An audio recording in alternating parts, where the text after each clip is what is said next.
All right, how you doing? Oh, have I signed your Revenge of the Jedi poster yet? Or Oh yes, you sure did, right here. Uh, right between Mark's legs. Okay, yes, it's a trap. Admiral Ackbar, Salacious, Crumb, Snootles, Tim Rose. that's right. The full gamut. Yeah, yeah, that was Celebration Orlando back in 2017. All right, so oh wow, you got a lot of patches up there. Do you like my collection? Oh yeah, oh I see Star Garrison right there. I like it. Yeah. Yeah, yeah, right It's above all your head back. right there. It's all backwards for me. So I have the greatest respect for the 501st organization because I think you guys have done more to keep the whole thing alive, and that's why I have my banner, my 501st collection of badges. I thought I was going to collect the badge from every garrison around the world.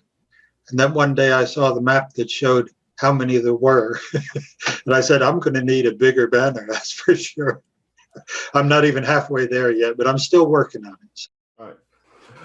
All right. So, thank you for agreeing to this. And I am an interview newbie. I've always been on the other side of the interview, never the interviewee, never the interviewer. So, Uh-huh, uh-huh. um, so you're not originally from the UK, are you? Or did you move like fairly young age?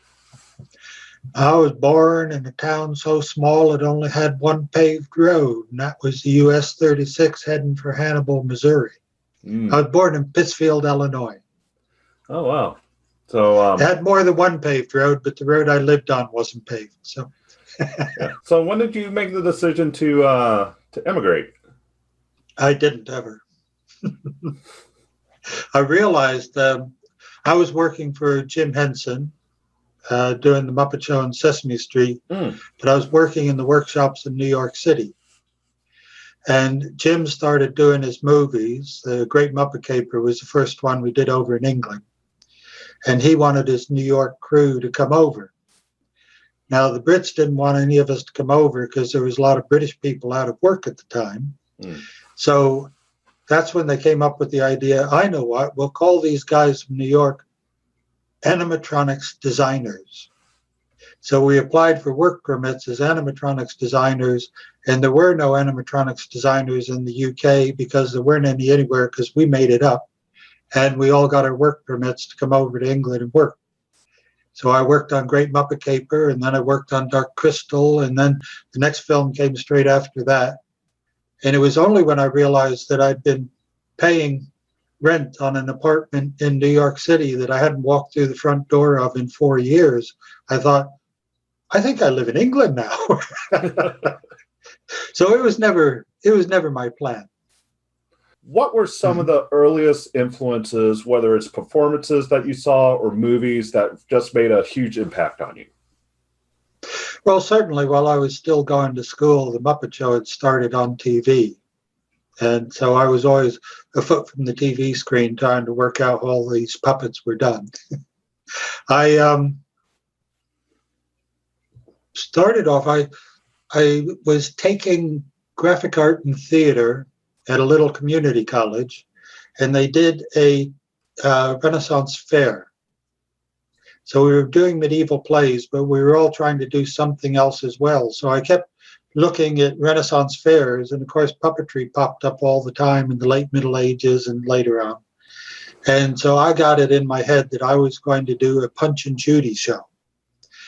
And we had a mom and pop marionette couple that had used to come to our elementary school and do marionette shows.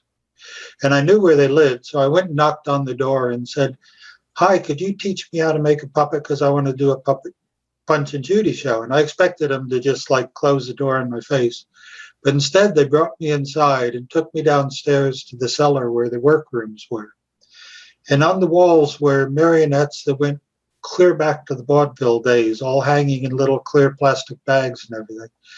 And I just looked around that room and I said, you can have that much fun and make this many things and actually afford to live in a house like this. How do you make a puppet? And at that point, I realized that it wasn't just silliness. It was actually something that you could do for a living. Once you decided to join the fascinating world of puppeteering, what were some of the earliest projects that you worked on that kind of broke in? You mentioned the Muppet Show, and obviously the films, but was there anything that happened before that, like just kind of on a stage or in a school? Well, I started off, my first, when I knew I was a professional puppeteer, was I had built it was a bag puppet booth. It was a booth that fit on your shoulders, but you could walk around. You could walk to your audience instead of having to get your audience to come to you. And I did a story called The True Story of Prince George and the Dragon, which, if you want to know the storyline of it, young Ben Johnson, who saw my show as a young teenager, proceeded to do the movie Dragonheart and steal all the best bits out of my puppet show. And I did that puppet show first at the university, and I got paid $15 for it. And I still have the slip of paper in the cabinet over there to prove that I was now a professional puppeteer because somebody paid me to do a puppet show. Only $15, but I was paid to do that puppet show. Well, I started traveling around the Northeast, all New England and upstate New York and everything. And I would do the puppet show at fairgrounds, in shopping malls, any place where somebody would invite me along, really. And I would put out the hat and collect money. And I was getting so successful at it that when I went to work for Muppets, I actually had to take a cut and pay because I was making more money putting my hat out than what they were paying me to work in the workshops when I first started working there. So, but I wanted to learn how you became a millionaire doing puppets. And of course, to do that, you had to go to work for Jim Henson. As we get on with Star Wars, which is, one movie that a lot of us in the 501st know a lot about. So how did you become involved in the production of Return of the Jedi, or as it was known back then, Blue Harvest? Horror beyond imagination. I had the T-shirt and the baseball cap. It's worth a lot of money now, sure. When I got back home to England, I had no idea people were going to collect these things. And I used them to keep the paint from dripping on my head while I repainted my house. And when they were full of paint, I threw them all away. Your Revenge of the Jedi, there was a kid from America who somehow he managed to get hold of a crew contact sheet from the movie. And he was calling all of the British guys over here to talk to them about what their memories of the movie were and everything. And while he was talking to Dave Barclay, the guy that did Jabba. Oh, yes. Yeah. Dave said he was talking to me, and halfway through the conversation, his dad came into the room and said, "Are you on that phone again? Do you realize what international phone calls cost? Do you know what you've cost me in the last month calling all those British people?" So anyway, we all felt really sorry for him because he was an obvious fan in that. So I found out what his address was, and I sent him my Revenge of the Jedi T-shirt, my crew T-shirt, not knowing what that would be worth one day. He said, "Oh, thank you very much. Those are going for $750 over here." And I said, "Could you send that back to me now, please?" Your question was, how did I get on to Blue Harvest? Yes. Okay. Well, I worked for the Muppets before that.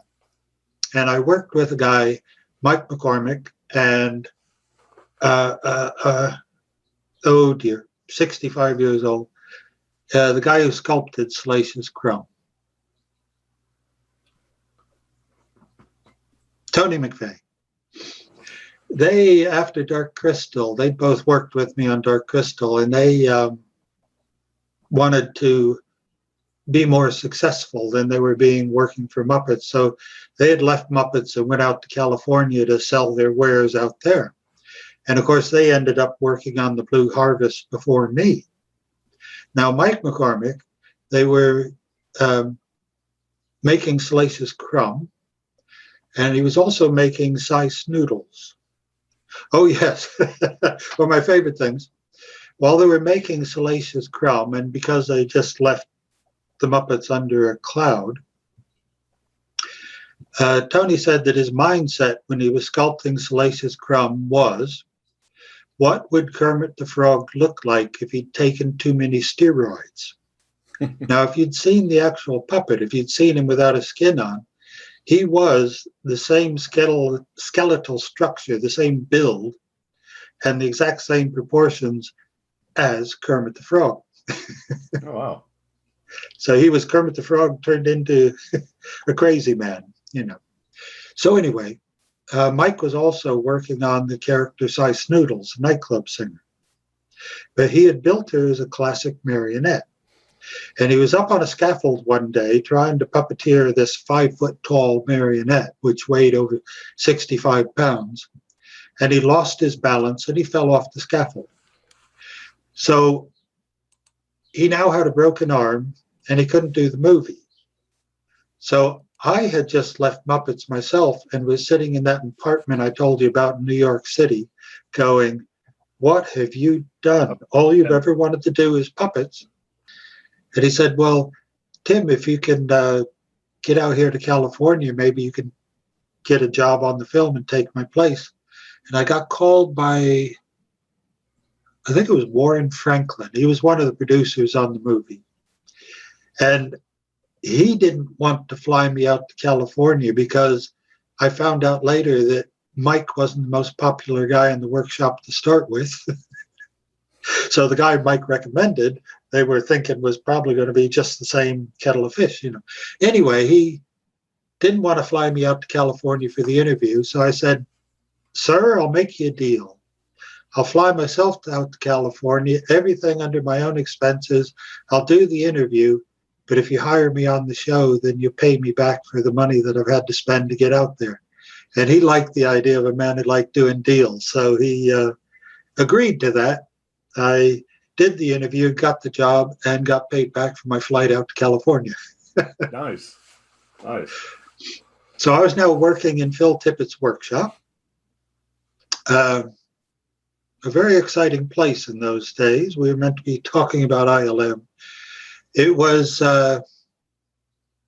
really like everything in California, just a big cinder block building. You know, that's all they've got in California is cinder block buildings that look like nothing on the outside, and inside they're quite magical. And this place was full of the most talented, creative people I had ever met in my entire life. At this time, the ILM was responsible for all the in-camera special effects of just about every movie we were getting to see at the movies. So I was working in the workshop, but anytime I had a break, I would pop out and pop into the next room to see what was going on there. There was a guy, I wish I could remember his name. He painted the matte paintings.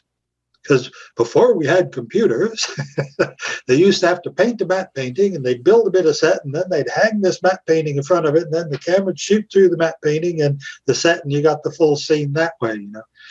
And he could create, I mean, he was painting on pieces of glass that were 12 foot tall by 20 foot wide. Yeah. And he could paint the most detailed scenery at a speed that would just blow your mind to watch him at work. You know, there was guys like him. That was the magic of it all then, really. One of my other favorite stories was they came up to me and said, I'm not sure now whether we're talking about Return of the Jedi or whether we're talking about Howard here, because I was at ILM for a period of time. But it was back when they still had to make models of everything. And they'd made this model of the Starship Enterprise. And when I say model, this thing, the main body of it, it'll keep going up. Just the main body of it, I'd say was between 12 and 15 feet diameter. And then, of course, the two pods coming off of that out at the back, right? So I go over and look at this thing, and they were just getting all the lighting done, and it had the 3,000 little P lights inside of it to make all the things look like all the offices were alive and working and all that. And while I was looking at it, the director who's going to shoot the scene came in. And he says, "So, are you fantastic ILM boys finally finished and ready to shoot?" You know, and he's being really sarcastic about it. Mm-hmm. And as he came wandering forward, you know, thinking he was cock of the walk now, he tripped over the lighting cable going up to this big 5K light that they'd set up to light the ship with. And the light fell over and went straight through the model. So he went straight from, "So is the big ILM boys ready to shoot?" to, "Hey guys, how long will this take to fix, man?" It's straight to the unemployment office, I'm sure. It was one of those little wonderful behind the scenes moments, you know. Well, that definitely sounds like an uncomfortable position to be in. Speaking of uncomfortable positions, you know, yes. People think, you know, puppeteering, it's a easy profession. You put your hand up here, you put your hand over there. But it's not always the case. That you actually have to find yourself in like very cramped, tight spaces. You mentioned size Snootles earlier, and there was the platform underneath where you're kind of pulling the strings. What was some of the most uncomfortable characters that you ever had to perform? All of them. Well, the nice thing about being an animatronics designer was that, and I've only realized with great advanced age that I was fairly unique in the business, because if you were a designer and built the stuff, then they always felt they had to get somebody else to perform it. Now, my argument was, who better to perform it than the guy who knew exactly how everything worked, because he designed and built it all. So I insisted that when I built stuff, I was also allowed to perform it whenever possible. That didn't always happen, but most often it happened. I mean, both Jim and Frank Oz, they both said that if you're not uncomfortable, you're probably not doing the job right, which is pretty much the truth with puppets. I mean, even a simple little hand puppet, which isn't that heavy to hold up, you're attempting to get as much of the figure into shot as you can. And of course, what limits how much of the figure you get into shot is your own head, which means your own head has to end up like that so that you can get a full arm like that so you can get most of the figure in. So you're never in a comfortable position. The full body suits are the worst. With the Force Awakens, we filmed the Force Awakens, but it was an edit, and I'd been invited to Australia to do a convention. Now, of course, I knew before I walked up on stage for the Q&A, everybody's going to want to know about the new movie, so I can't talk about the new movie. Mm-hmm. So I said, well, I know what I'll do. I'll talk about what it's like actually being in one of these full bodysuit costumes. And I started thinking about it. Quite often you're in almost total pitch blackness. I mean, even with Ackbar, the only sight I had was a little pea-sized hole through the right nostril. So I was practically blind while I was doing it all the time. And your body temperature is going up to 102, 103 degrees. And as long as you can keep sweating, your entire body gets drenched in a layer of sweat. But as long as you can keep sweating, you're okay. It's when you stop sweating, you need to call for a break, because you're in trouble. You're in danger. Then you could do brain damage. Oh, yes. And so you have a scrim to allow you to breathe through the mouth. But that only happens when the mouth is open, not when the mouth is closed. And when you start sweating enough, the scrim fills up with water. So it's like having a towel over your face, and you can't pull any water in at all. Any air in. My favorite example of that was in Rogue One. Am I allowed to talk about Rogue One then, as we're moving around? Or? Yes. Okay, I'm now playing Milky Bar, the Showland character. And my friend Aiden was the other one, and then Paul's in Admiral Rodas. Now, Paul, because of the amount of servos in his head, he literally had no vision at all, and was in that costume for, I think, our longest record was 6.5 hours. Oh, wow. Never coming out once, incomplete blackness. So it takes a special kind of person to not go doolally. Anyway, we were shooting a blow-up scene. The Death Star had shown up and our ship was going to be blown to smithereens, but it doesn't make it into the movie because they realized that they'd already established the inside of our spaceship more than any of the others. And if we were blown up, then where does Vader come through? So we lost our death scene out of the movie. But while we were filming it, it was classic Star Trek, you know, tilt the camera left, all fall right, tilt the camera right, all fall left, and all this sort of thing. And then explosion, you know. So we're doing that, having great fun. They showed explosion, and I could see out of my nostril Aiden, the other calamari. He blew himself right out of the back of his chair and onto his floor. He's the same age as me, but he's in much better condition than I am. So he blows himself right out of the chair, and I'm like, "You're not going to die better than me." So on take two, we're doing left, right, that explosion. And this time I threw myself right out of the chair and went backwards over Rhodes's arm out to his chair, and then just in death slid back down to the console. Well, unfortunately, in my sweaty costume, my heart's now beating at 140 beats a minute. I can't get any air pulled into this costume. I am suffocating on set. And I ran over the AD. I said, I need the air gun. I need my dresser. Please, put in the air. And this 24-year-old kid looks at me and says, "Go and sit back down. We haven't finished filming yet." I said, "I am not going to die in here." But that's a downside. If your character's smiling, they don't always realize the guy inside is dying. Right. So Talk about suffering for your craft. Suffering for your craft. But yeah, you do it because the end result is screen magic. I say this to the guys in Australia, but of course they're filming it. It goes on the internet. Next thing I know, I'm getting all this stuff. How dare he complain about doing full bodysuit outfits?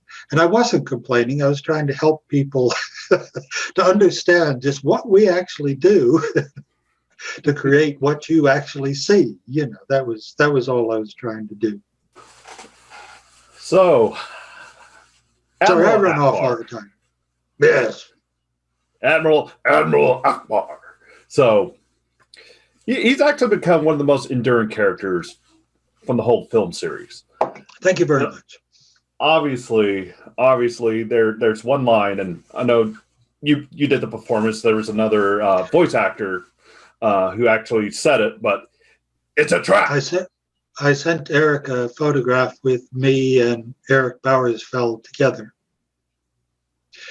And that photograph was only taken a short while before Eric died. But that was the first time I ever met Eric in person, was at a convention in Rhode Island. Now, fans had helped me with his email, how to get in touch with him. And I've saved all Eric's emails because he was from the old school. He was like me, you know, he would start off like he was writing a letter, not an email or a text, you know, "Dear Timothy." And then, you know, he'd have this whole thing with email. He was such a fabulous man. Now, when I was doing Ackbar, although I was young and extremely strong and had learned acting, I was only 23, 24 years old. Now, I was playing a character that in my mind, just because of who he was and what he was doing, he must be in human years. I don't know how it is in calamari world, where, you know, whether it's like dogs or 1 human year is 10 calamari years, whatever.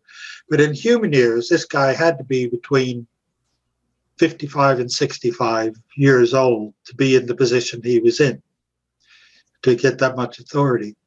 So even with my best efforts to say all the lines and it's a trap, I just sounded like a kid playing an old man. So I was very happy with that. As I said, I love when everybody's performance comes together and makes something better than the individual parts of that performance could do on their own. And Ackbar needed that final touch. He needed a man who was Eric's age at the time he did the voiceover to do the performance, so we work together to create it. That's great. And here we are 38 years later, still reciting that line. I mean, did you ever imagine that it would be as iconic as May the Force be with you? I mean, it's probably been one of the most memed quotes from the movies. Do you know the number of times that I have had to write that line on a photograph now? I didn't even have to ask you. You just did it. I'm actually eternally grateful for that line, because if I would have had to write, "We cannot withstand firepower of that magnitude," at least it's a trap. It's nice and small, easy to fit on a picture. It's so much better than some of the other things I've been asked to write. Short soundbite, yeah. But I mean, seriously, it's one of the most iconic scenes from the movie. Just in the dramatic pause, you come sort of, it's a trap. I mean, just perfect. But speaking of Admiral Ackbar, of course, you did come back in Force Awakens and The Last Jedi. Did you ever imagine that years later you would actually get to reprise that role once again in sequels? Because obviously George Lucas said many years ago that episodes 1, 2, and 3, 4, 5, and 6, that's it. There's no more. Then in 2012, the big announcement that Disney purchased Lucasfilm, and the even bigger surprise, oh, by the way, we have new movies. The next thing you know, they're bringing back performers such as yourself. Mike Coon comes back as Nine Nub. And here we are. Did you ever imagine that you'll be able to do those roles again? Well, as you said, Disney announced that there was going to be this new movie. I was at another convention because that's what I do now. I go to conventions. Now that CG has taken over my day job, I go to conventions. And the fans were all saying, "Oh, they're going to do a new movie. Is Ackbar going to be in it?" And of course, I just laughed and I said, "I'm afraid they don't bother to contact me, and personally discuss all the ins and outs of their new movies before they do them. I have no idea if Ackbar is going to be in it." And then they said, "Well, if Ackbar is in it, are you going to do it?" And I laughed and I said, "Full body suits are a very physically demanding thing. If they do have Ackbar in the movie, they're going to get in some young suit performer who's like 24 years old, like I was when I was doing Ackbar. They're not going to ask an old fart like me to come back and do it." Well, while I was still at the convention, I got an email from my friend Brian Herring, who ended up playing BB-8. Yeah. He was also in charge of selecting all of the puppeteers for the movie. And he said, "Tim, I got to talk to you, but I've sent an attachment. You've got to sign this attachment and send it back." "Well, I'm in a hotel room. How am I going to print an attachment to sign it and send it back?" "Oh, just tell me what you want to tell me." "No, I'm not allowed to talk to you." This went on. And finally I had to fly all the way back to England before I found out that, in fact, he had talked the guys into having me come back and play Ackbar. Now, of course, I was extremely excited about doing it. I was over the moon to be asked. But I was also terrified, because the first thing I did was go up to my workshop and pull out the bicycle and pump up the tires, because I knew if I was going to survive playing Ackbar, I was going to need to do some serious laps and get back into shape. So it was good for me. It got me out of my middle-aged thing and back into shape. Oh, I didn't bring him up here. Oh, well, I can't tell that story. Anyway. Well, definitely thankful for Brian for that, because, like I said, Ackbar is an endearing character for a lot of us, and it was sad to see in Last Jedi that was the last that we would see of Ackbar, at least in the new continuity. So, what were your thoughts on? I'm not sure if you received a script early on, and Ackbar dies. What went through your head when you realized that we were going to see an on-screen death of Admiral Ackbar? You've seen one of my interviews already. No. What were my thoughts about Ackbar dying? With the new regime and the problems of everything getting onto the internet, none of us were allowed to read a script at all. So I had no idea what anybody's plans were Ackbar for. I didn't know what I should prepare for. I had no rehearsal for anything. Anyway. You didn't find out the day of, did you? Hey, we're going to film this scene. Oh, by the way. That's where we're leading to. You were given the day's script. You had to sign it out. Only if your character had lines. Otherwise, you didn't get a script at all to know what was going on. And the lady came over to me with the script and asked me to sign it out. And I went, oh, great, Ackbar's going to do something today. He's going to talk. You know? So she handed me the script, and I had to go get my reading glasses because it was printed. They print it very small, and it was on black paper with red writing. So if you tried to secretly photocopy it, it wouldn't work because you can't photograph red on black or something like that. I don't know. All this business going on. The upshot of it was, if you're on the side of set and the lighting's bad, I couldn't see my own script because of all the security details that they went through with this. I got my reading glasses out, and I got my torch out. I'm reading through here. Ackbar goes out the window.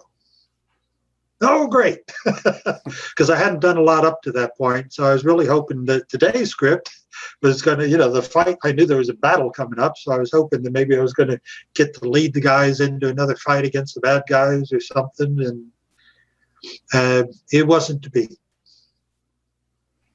And that happened on the day that I went out the window. So literally.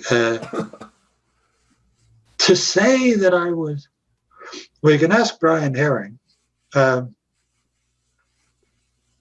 finished my scene.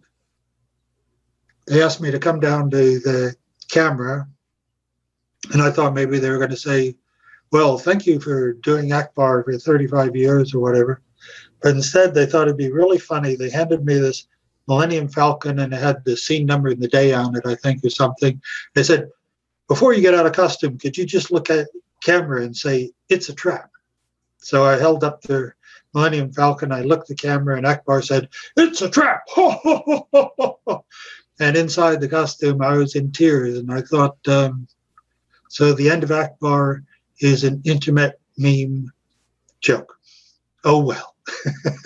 And I went off and got out of costume, and I kind of disappeared off down. We had, although we were inside, we all had tents that we got dressed in. And I went down around the back of the tents, and I sat down. And Brian Herring came up to me and asked me, was everything okay?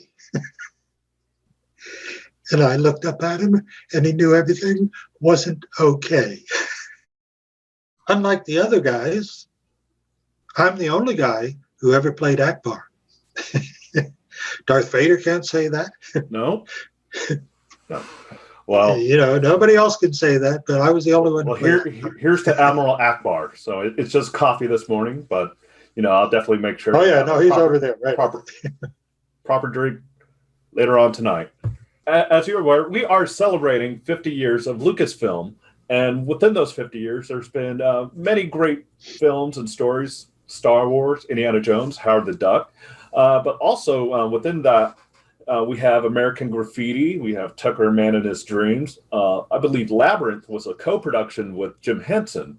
So out of all those films, and even TV productions, we have Clone Wars, now The Mandalorian.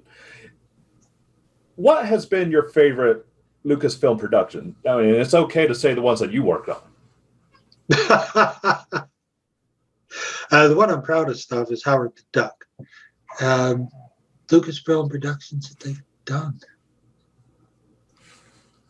Well, the one that because I have to spend, or I did until this last year or so, spend so much time on airplanes. The film I've seen the most often was Rogue One. I could watch it over and over and over again. Just really love it. We had a guy working in our shops, and because of the animatronics involved, we were allowed to, effectively had our own camera and we filmed everything. So we just checked back our own work, at the end of the day. And he took all of that film and he made his own edit of Rogue One, in effect. And when we saw that in the workshop, we went, "Oh my God, this is, this got what's the one, the Dunkirk or any one of those, where they were now trying to tell things for real, not hold back, but just tell it for real, And the original movie, we were right up there with any of those, but had to sell toys to the kids, so you'll never get to see it. Well, I do recall in the trailer there was a scene where everyone's running on the beach that did not make it into the film. Yeah. So I'm sure that's part of the uncut version that we'll most likely never get to see. Yeah, and I mean, it was all done practical, Real explosions, real snatch wires, real stuntmen flying through the air. It was great. That's probably what I was most excited for. And they were all in Star Wars costumes, even better. I mean, yes, it's called Star Wars, but that was probably the first of the films that actually felt like an actual war movie. Yeah. Like you mentioned, Dunkirk or Saving Private Ryan, where they're out storming the beach, explosions everywhere. It's like things are falling all over the place.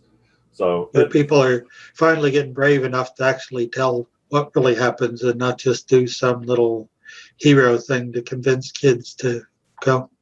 Do you know about Ackbar's final scene in the movie? No. In the original Return of the Jedi?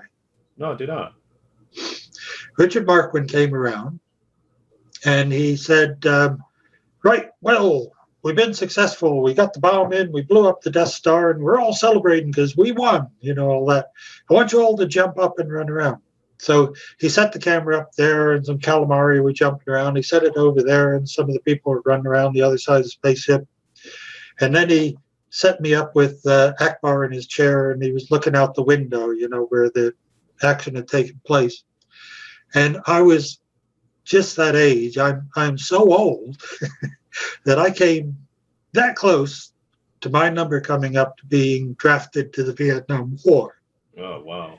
So war was a very personal thing to me because I was only 24. So I'm talking about 6 years after I could have been drafted that I'm now making this movie, So anyway, he said, right, I want you, we won the war. When we say turn over, you jump up and you run around and you celebrate, And I thought the last thing I wanted to do was to celebrate because some of our crew, as we saw in the movie, didn't make it to the end of the trench and they didn't get to drop the bomb down there. They'd been killed. So when they said turn over, I thought about my own thoughts about war. And the weight of it all just sort of made me slump down into my chair. So I screamed, cut, and he came over there. I told you to jump up and celebrate. And I said, you got Ackbar's performance. If you want somebody to jump up and celebrate, you can put somebody else in the costume. And my interpretation made it into the movie. And I'm very proud about that. We need to be proud of what we've done, but there's a big difference between that and celebrating. Definitely makes all the difference in the world, especially using some of that real world experience or just, thoughts to portray on screen. So it thinking about it, it's definitely, just the weight of the war. It's like, yes, you're done, but what was the cost? You lost a number of your fellow Bon Calamari and other rebels. So I think that was probably the best way to have it portrayed. Let the younger soldiers in the back celebrate. But for Admiral Ackbar, you've been doing it for decades. So had to make the hard decisions for a long time. Yes. Absolutely. All right. So actually, my question's Rogue here. One. So yes, go ahead. In Rogue One, the director was a big fan. And they told him that this one calamari there was actually Admiral Ackbar. So he came over and he said, "Oh, Tim, I'm really sorry about this, but we're going to have to kill your character in the movie." And I went, "Oh, well, did we manage to successfully complete our mission before you kill us?" And he said, "Oh, yeah, you get the thing up off the planet and all that, but unfortunately, you die at the end, you get killed." And I said, "Well, that's all right. Calamari don't care if they die as long as their mission is successful." So calamari are kind of like ants, it's the it's the team that's the important thing, not the individual. Right. So, yeah, it's the goal. Don't worry about me. Just get it done. Keep running. We had the scene you never got to see. We had successfully got the chip up off the planet and all that sort of thing, before the portal closed again. And we were just starting to celebrate the fact, and they did this beautiful lighting effect because, of course, the Rotis's command module is all a big glass dome, isn't it? So they did this wonderful lighting effect as we just went into shadow as the Death Star comes in over the top of us. And we all just had this moment where the three of us look at each other and it's like, been good knowing you. And it was a great moment, but like they said, they could never show it because they needed to have Darth Vader come in and do his big blam blam bloom bloom at the end. So, right. Can I tell you one more story that you can't put in your thing? Oh, absolutely. We were talking about Howard the Duck. I had been hired on Howard the Duck to do the mouth sync and the guide track for the character, but Robin Williams was going to be the voice of Howard the Duck.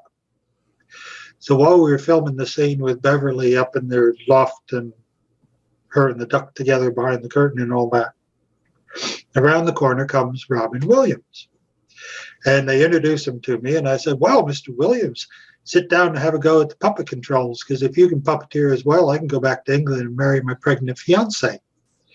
So Robin sits down at the controls. The sound guy sees him over at our desk because we're offset, we're working off monitors and got the radio control and everything. And he goes, "Oh, it's Robin Williams. He's going to say something funny." So he cranks up the volume on my microphone. But then Robin starts doing a voice for the duck that sounded just like the voice that I had been doing for the duck. So I guess he'd been watching me, He was a really good mimic. And the director heard this voice come over the speakers on set, and he screams out, "Rose, oh, how many times have I told you not to talk on that microphone when I'm out here directing?" And the first AD runs over to him and says, "That's not Tim Rose, that's Robin Williams." And quick as that, he goes, "Robin, love what you're doing." Okay. So Mr. Williams turns to me and he says, "Is that the way things are around here?" And I says, "Well, actually, he's in a pretty good mood today." He said, "Thank you very much. That's been very educational." And he got up and he walked away off the set, and he kept on walking. He never did the movie. So fast forward 15 years, he's now doing his bus and truck for Mrs. Doubtfire, and he's come over to London, to help advertise the movie. I'm doing a little kids Saturday morning TV program with a character called Baljet, and I get sent up to interview him for Mrs. Doubtfire. So we get up there and they say, "You have 15 minutes with Mr. Williams. If you don't get your interview done in 15 minutes, that's it. You're cut off. The VHS comes out and you go away. You have to deal with whatever you get. So don't waste his time, Okay. So I walk into the room. I walk up to Mr. Williams and said, "Mr. Williams, you don't remember me, but," and I only got that far. He looked me straight in the eye and said, "Rose, you." Now, that's two things. A, that was less than 4 minutes of this man's life, and this is 15 years later.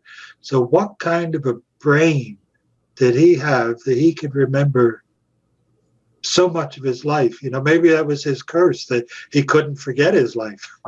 That's the only thing that saves most of us from pain and suffering, is to be able to forget it, isn't it? So I said, I always wondered if that had anything to do with you not doing the movie. He said, oh, you better believe it. Life's too short to work for bleepity bleeps like that. So at that point, the script that they'd given me to talk about Mrs. Doubtfire, I threw out the window, and my puppet character just looked up at him and said, I've only got one question for you. And he said, yeah, what's that? I said, oh, Captain, my Captain, could you just say, good morning, Vietnam, just once? And he got a big broad smile on his face, and he looked over, he said, sound guys ready? And they were all, yeah, because all of us wanted to hear him say it in the room, all that. And he just rolled back with a, good morning, Vietnam. And he got out all the tension he'd done of talking Doubtfire for the last 8 hours, So I thought I was taking my little VHS back to get fired off yet another productions, because I've been fired off as many movies as I've worked on. So, but that day they decided I'd caught something very special. So, this has definitely been I can guarantee you this is the highlight of my day right here. But, not at all. I've enjoyed it. No, but definitely. I'm just glad I got to the end without becoming too bitter and twisted, because I can, on some days I can go the other direction. So, you've been good. You've been keeping me happy and talking about the good old days. So. Glad I got you on a good day. So definitely, they're getting fewer and further between. So. All right. So take care, and hopefully I'll see you soon. Yep. Very nice talking to you, Jason. All right. Same here. Take care.